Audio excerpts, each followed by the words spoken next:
Hello everyone, welcome back to my channel. আশা করছি সকলেই খুব ভালো আছো। বীরভূম জেলার ছোট্ট একটা শহর থেকে আমি চলে এসেছি আবার নতুন দিনের নতুন আরও একটা ব্লগ নিয়ে। তো চলো, আজকে হচ্ছে বিসর্জনের ব্লগ। তো বিসর্জনের ব্লগটা তোমরা প্রত্যেকেই এনজয় করো। এই যে দেখতেই পাচ্ছ আমি একটু রেডি হচ্ছি, মানে তোমরা তো প্রত্যেকেই জানো যে আমার মামার বাড়িতে কালী পুজো চলছিল 2 দিন যাবৎ। তো আজকে কিন্তু সেখানে বিসর্জন আছে। তো এই যে রেডি মামার বাড়ি ঠাকুর বিসর্জনে যাওয়ার জন্যে। চুড়িদার পরছিলাম, যেহেতু প্রত্যেক বছর সবাই চুড়িদারই পরে, মানে নাচানাচি করে সেই জন্য। কিন্তু এই বছর সেরকম কেউ আসেনি, তো শাড়িই পরেছে 2-4 জন আছে যারা, তাই সিম্পল লুকে। আর আমার সিম্পল লুক বেশি পছন্দ। আর ব্লগের একেবারে শুরুতে প্রত্যেকের কাছে একটা অনুরোধ থাকবে যে প্লিজ একটা লাইক দিয়ে দেখার চেষ্টা করো, আর অতি অবশ্যই ভিডিওটা কিন্তু একদম স্কিপ না করে করে দেখার চেষ্টা করবে। আশা রাখছি ভিডিওটা তোমাদের প্রত্যেকের ভালো লাগবে। তো চলো, দেখতেই পাচ্ছ এখন কিন্তু আমি বরণ করতে এসেছি। মানে ব্যাপার হচ্ছে আগে কিন্তু প্রত্যেকের বরণ হয়ে গেছে, আমারই বরণটা মনে হয় বাকি ছিল। লাস্ট বেলায় আমি এই যে চলে এসেছি বরণের জন্য। আর যেহেতু কাছাকাছি বাড়ি, তো তাই কিন্তু বাড়ি ছেড়ে থাকি না একেবারেই, ওই যাওয়া আসা করি। আর এই যে দেখতেই পাচ্ছ আমি একেবারে বরণ সেরে নিচ্ছি। অনেক কিছুই আমার জানা নেই, তবে হ্যাঁ প্রত্যেক বছর আমি কিন্তু তবু বরণ করার চেষ্টা করি নিজের মতো করে। মাকে কেমন লাগছে বলো তো বন্ধুরা? খুবই সুন্দর না? আসলে কি বলো তো, আজকের দিনে যে মা বিদায় হচ্ছেন, ছোটবেলাকার স্মৃতি অনেক মনে পড়ছে। আমার দিদা যখন বেঁচে ছিলেন তখন কিন্তু আরও লোক সংখ্যা প্রচুর ছিল, মানে আমার মাসিরা মাসির মেয়েরা প্রত্যেকেই আসতেন। আর এখন তো দিদা আর বেঁচে নেই, সেই কারণে কিন্তু এখন লোক সংখ্যা অনেক কমে গেছে। আসলে বিষয়টা হচ্ছে চিরদিন কিন্তু মেয়েদের স্থান বাবার বাড়িতে থাকে না। ওই কারণে দেখো স্থান কাল পরিবর্তন, সব কিছু লোকজন পরিবর্তন হওয়ার সাথে সাথে মানুষজন কিন্তু দেখবে বাবার বাড়ি যাওয়া আসা কমিয়ে দেয়।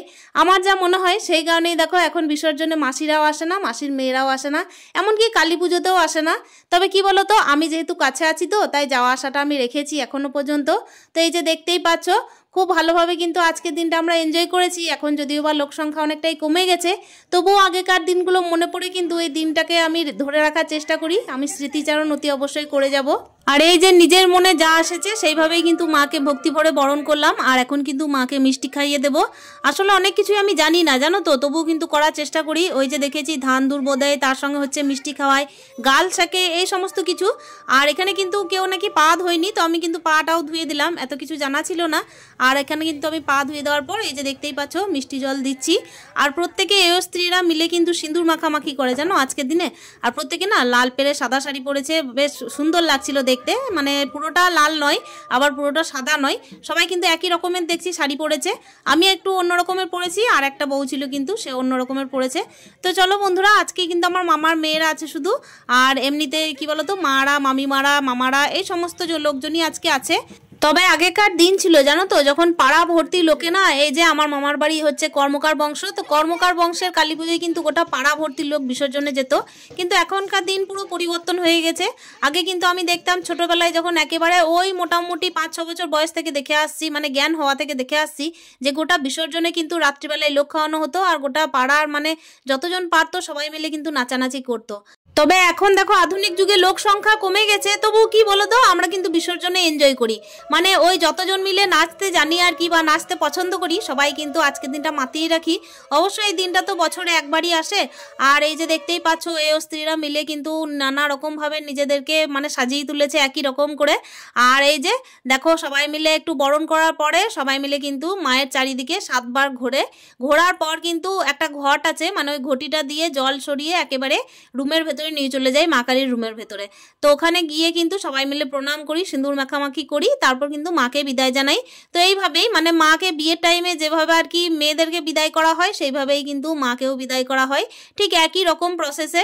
আর আজকের এই যে বিসর্জনের ব্লগের মধ্যে না আমি মাঝে মাঝে ভয়েস দেওয়ার চেষ্টা করেছি, অরিজিনাল ভয়েসটাকে রাখার চেষ্টা করেছি, মিউজিকটা দিইনি। আসলে কি বলতো, যখন কোনো প্রকৃত আর কি আমাদের রিলেটিভরা আমাদের সাথে কথা বলে, তারপর হচ্ছে নানা রকম আমরা অকেশন পার করি, তখন সেই সমস্ত অকেশনগুলোর কিছুটা শব্দ যদি নিজে ক্যাচ করে রাখতে পারি, তাহলে এক তো স্মৃতির খাতায় আমার এই যে ভিডিওটা অ্যাড করা থাকবে, তার সঙ্গে ব্যাপার হচ্ছে আমি যে তাদের মানুষজনদের মানে কথাগুলো শুনতে পাবো, যারা কিনা ভবিষ্যতে কখনো আমার কাছে থাকবে কি না আমি জানি না, তাদের কথাগুলোকে শুনতে পেয়েও অন্তত মনের সন্তুষ্টি। তো চলো বন্ধুরা, এই যে দেখতেই পাচ্ছ কি সুন্দর এই স্ত্রীরা মিলে, মানে এখানে যতজন আছেন না সবাই কিন্তু আমার মামি মা। আর ওখানে দেখতেই পাচ্ছ আমার মা আছে, মায়ের পিছনে আমি, আর আমার মামার মেয়ে আছে একটা, এই যে ভাইয়ের বউ, এই যে লাল সাদা শাড়ি পরে। তো চলো এখন কিন্তু আমাদের ফাইনালি ঘোরা হয়ে গেল মায়ের পিছনে। তারপর দেখতেই পাচ্ছ আমরা কিন্তু মায়ের পিছন দিক দিয়ে একদম রুমে ঢুকে গেলাম। রুমে ঢুকলাম, তারপরে কিন্তু মাকে একেবারে নিয়ে যাওয়ার জন্য মানে আর কি তোলা হয়, ভ্যানে হোক কিংবা হচ্ছে গাড়িতে হোক, যাতেই হোক মাকে কিন্তু এই যে এখানে বিদায় জানাই, ফাইনাল বিদায় জানিয়ে একেবারে আমরা মানে সবার মনের মধ্যে কিন্তু একটা কান্না কান্না ভাব আছে, সিঁদুর মাখামাখি করি, একটু কষ্ট পাই, আবার পরবর্তী দিনের জন্য মাকে আবার আগমন জানাই। আর এই যে মাকে কিন্তু সবাই মিলে বিদায় জানাবে, তার আগে কিন্তু সবাই বলছিল মানে মামারা দাদুরা সবাই বলছিল যে গয়নাগুলোকে খুলে দিতে, কেন কি দেখো আমাদের পাড়া গ্রামের বিসর্জন তো, তার সঙ্গে হচ্ছে অন্ধকার রাস্তা, সব জায়গায় কিন্তু একেবারে আলোয় মানে আলোকিত নেই, সেই কারণে কিন্তু মায়ের গয়নাগুলো ছোটোখাটো গয়না ধরো এমনিতেই তো ধরো সেগুলোকে মানে ওপর লাগানো হয়েছে, কানের দুল হোক বা টিকলি হোক সমস্ত কিছুই, নাকের নথ, তো সেগুলো কিন্তু একদিকে পড়ে যাওয়ার ভয়, তার সঙ্গে হচ্ছে যেহেতু বিসর্জনের লোক সংখ্যাটাও অনেকটাই কম, কেউ আসেনি সেইভাবে, সেহেতু কিন্তু দেখো ওই বিসর্জনের গয়নাগাটিগুলো মানে আমরা নাচানাচি করতে করতে যদি কোথাও হারিয়ে যাই বা পড়ে যাই, তখন কি বলতো কেউ ঠিকঠাকভাবে বুঝতে পারবে না। আর সব থেকে বড় ব্যাপার হচ্ছে যে কোনো জিনিস মাকে তো সবাই খুব শখ করে দেয়, সেই কারণেই কিন্তু মায়ের গয়নাগুলো এখন খুলে তারপরে মাকে বিদায় জানানো হচ্ছে। তো চলো এই যে দেখতেই পাচ্ছ আমি কিন্তু পিছন দিকে ঘুরে আবার একটা মানে ভিডিও শ্যুট করে নিলাম। আর এখানে দেখতেই পাচ্ছ আমার ভাইয়ের বউ আর কি মুকুটটা খুলে দিল, তারপর নানা রকমের যে সমস্ত ছোটোখাটো গয়না ছিল সেগুলোকে খুলে দিল। এরপর কিন্তু মাকে ট্রলির মধ্যে চাপানো হচ্ছে।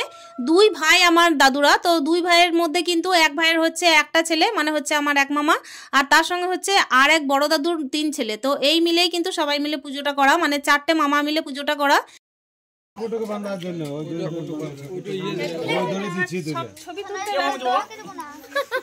মা খালি যে যাচ্ছে, কারো চোখে কোনো জল নাই, কিছু নাই, সব নিজে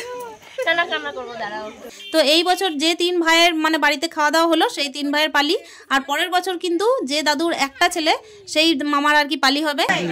হ্যাঁ হ্যাঁ ভালো করে মাখ, ভালো করে মাখ, ওরে বাপরে ওরে বাপরে,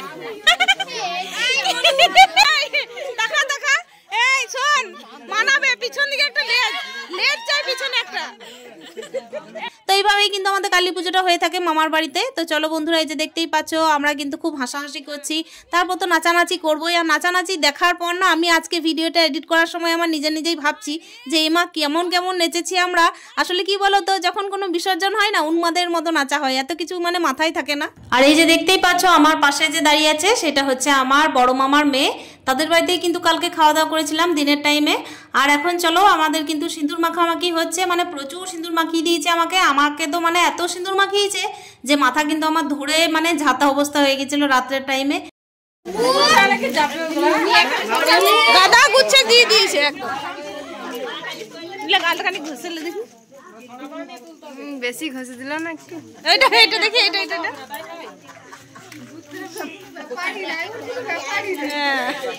দেখছিল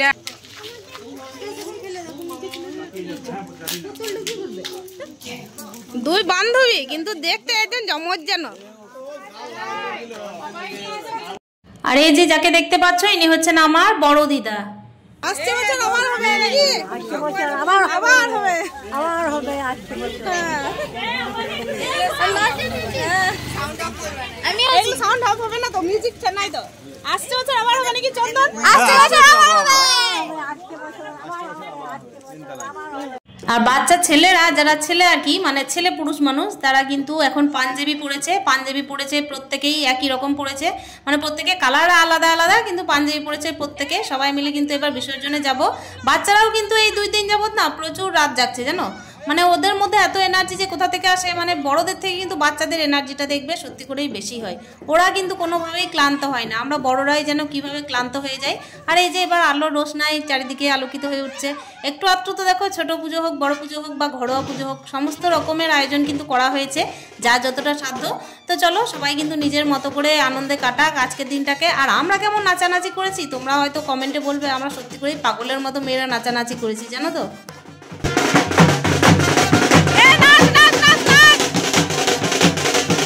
আর এই যে বিদায় বেলায় আর কি বাতাসা ছড়িয়ে আমাদের মাকে বিদায় জানানো হচ্ছে, আমরা কিন্তু একে হরির লোট বলি, জানি না তোমরা কি বলো, মানে হরির লুট আর কি। তো হরির লুট করা হচ্ছে বাতাসা ছড়িয়ে, তোমরা কে কি বলে থাকো বলে থাকবে আমাকে কমেন্টের মধ্যে। তো চলো এই যে দেখতেই পাচ্ছ ছোটোখাটো একটা ব্যান্ড পার্টির আয়োজন করা হয়েছে, এই ব্যান্ড পার্টিতেই আমরা নাচতে নাচতে আজকে মাকে বিদায় জানাচ্ছি আবার আগামী দিনে পরবর্তী বছরে আসার জন্য। আর এইভাবেই যেন আমরা সবাই প্রত্যেকে সুস্থ থাকি, বেঁচে থাকি, মায়ের পুজো দিতে পারি, এইটাই সকলের কাছে কামনা।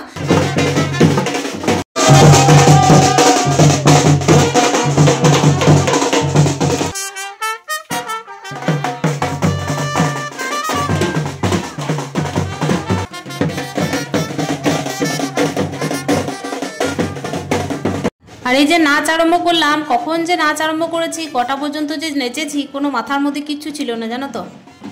ছেলেরা কেউ নাচেনি, শুধুমাত্র আমরা মেয়েরাই নেচে যাচ্ছি, মেয়েরাই নাচতে আরম্ভ করেছি আর মেয়েরা শেষও করেছি। মানে ছেলেদের এখানে পুরুষ মানুষের কিন্তু কোনো ভূমিকাই ছিল না, এখানে পুরুষ মানুষেরা কিন্তু ঠাকুর বিসর্জন করতে ব্যস্ত ছিল।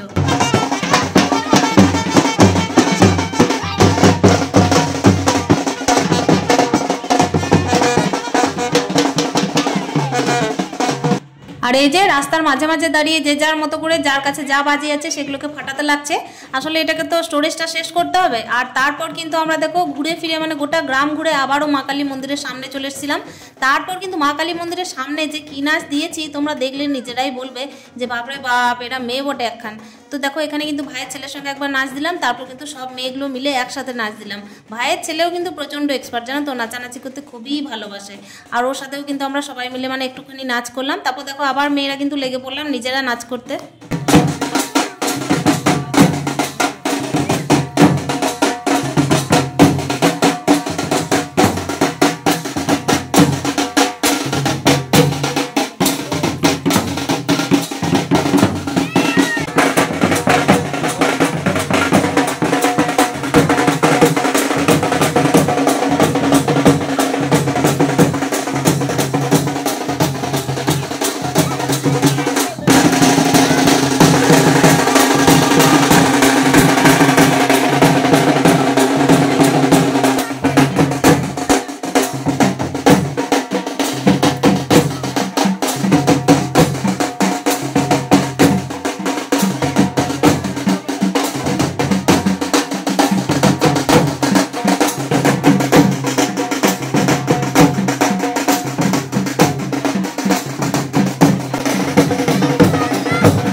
এতক্ষণ কিন্তু আমরা মা কালীর নিরঞ্জনে পথে ছিলাম, একেবারে পথে পথে ঘুরে বেড়ানোর পরে এখন মাঠে মাঠে চলে এসেছি। মাঠের ধারেই কিন্তু একটা পুকুর আছে, তো ওই পুকুরেই মায়ের বিসর্জন দেব, মানে মাকে বিসর্জন দিয়ে পরের বছর কিন্তু আবার আগমন জানাচ্ছি।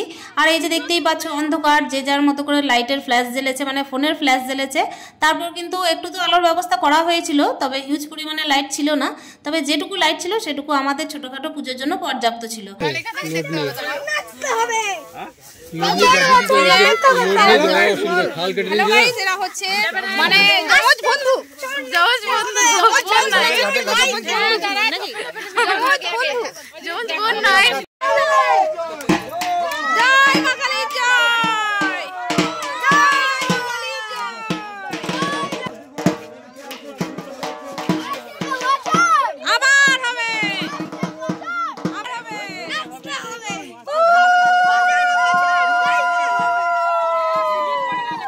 বাড়ির যতগুলো ছেলে আছে সবাই মিলে মাকে চারিপাকে ঘুরিয়ে ঘুরিয়ে 7 বার ঘোরানোর পর মাকে সমস্ত রকমের যে সমস্ত জিনিসগুলোকে খুলে নেওয়া সেগুলো খুলে নেওয়ার পরে একেবারে বিদায় জানাচ্ছে। মানে সবার মনের মধ্যে কিন্তু একটা চিন্তা আছে, একটা ভয় আছে যে পরের বছর কে দেখতে পাবে কে না। সত্যি কথা বলতে জানো তো আমার দিদা চলে গেছে, খুব কষ্ট হয় যে দিদা যদি থাকতো আজ বেঁচে তাহলে হয়তো কালী পুজোটা আরও জমজমাট হতো। পুজো পালা সত্যিই ভাগ্যের ব্যাপার, জানি না এই বছর কার কপালে আছে আর পরের বছর কার কপালে আবারও জুটবে। তো চলো বন্ধুরা, এই কথা বলতে বলতে আমরা কিন্তু ঘাটের ধারে চলে এসে মাকে একেবারে নামিয়ে ফেলেছি। তারপর তো দেখো পুরুষ মানুষরা বাড়ির সবাই মিলে কিন্তু মাকে বিদায় জানাচ্ছে, মানে মাকে নিরঞ্জন ওরাই করে আর কি। তো এখানে কিন্তু দেখো আসছে বছর আবার হবে, এই কথা বলতেই হবে, কেন কি আসছে বছর মাকে তো যেই থাক না থাক মায়ের কিন্তু কোনো রকমের আগমনে কোনো ত্রুটি ঘটবে না, এইভাবেই কিন্তু আমাদের মায়ের পুজো চলতে থাকবে। আর এখন একেবারে কিন্তু বিদায়বেলা, আর একটু একটুখানি তো মনের মধ্যে একটু কষ্টও হচ্ছে। সবাই মিলে কি সুন্দর এই 2 দিন পার করলাম, আবার একটা বছর পর পাবো। কত মনোমালিন্য, কত কি, তারপর ঝড় ঝঞ্ঝা, অসুখ বিসুখ সব কিছু পেরিয়ে আজকে দিনটা প্রত্যেকে মিলে পাই। তো আশা রাখছি পরের বছরের জন্য এইভাবে এই দিনটা ঘুরে আসে। তবে আমি কিন্তু বছরে 2টো কালী পুজো পাই, আর 2টো কালী পুজোতেই খুব এনজয় করতে পাই। কেন কি আমার শ্বশুরবাড়িতেও কিন্তু কালী পুজো হয় কার্তিক মাসে, আর এই কালী পুজোটা হয় ফাল্গুন মাসে। তো চলো, এই যে দেখতেই পাচ্ছ মাকে কিন্তু একেবারে শেষ দেখা বলতে এই বছরের মতো শেষ দেখা। মা কিন্তু এই যে ঠাট হিসেবে কালী মন্দিরে থেকে যাবেন, কিন্তু মূর্তি স্বরূপ কিন্তু এই যে বছরে একবারই দেখতে পাবো। তো চলো, আসছে বছর আবার হবে এই বলে কিন্তু মাকে প্রণাম জানিয়ে আজকের মতো বিদায় দিচ্ছি ঘরের মেয়েকে, আপাতত তো এখনকার মতো। তো চলো বন্ধুরা, এই যে দেখতেই পাচ্ছ মাকে কিন্তু জলে দিয়ে দেবেন। এখন কিন্তু একটুখানি খারাপ লাগছিল, মাকে কত সাজিয়ে গুছিয়ে রাখা হয়েছে, তারপর দেখো বিদায়ও জানানো হলো।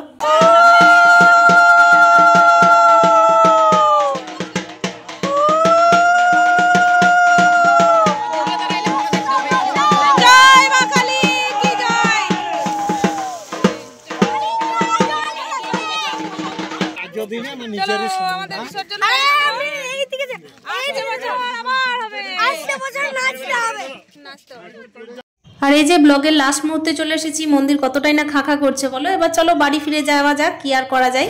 তো চলো আজকের মতো বিদায় নিচ্ছি প্রত্যেকের কাছে। স্টে হ্যাপি হ্যাপি হ্যাপি মন, টাটা।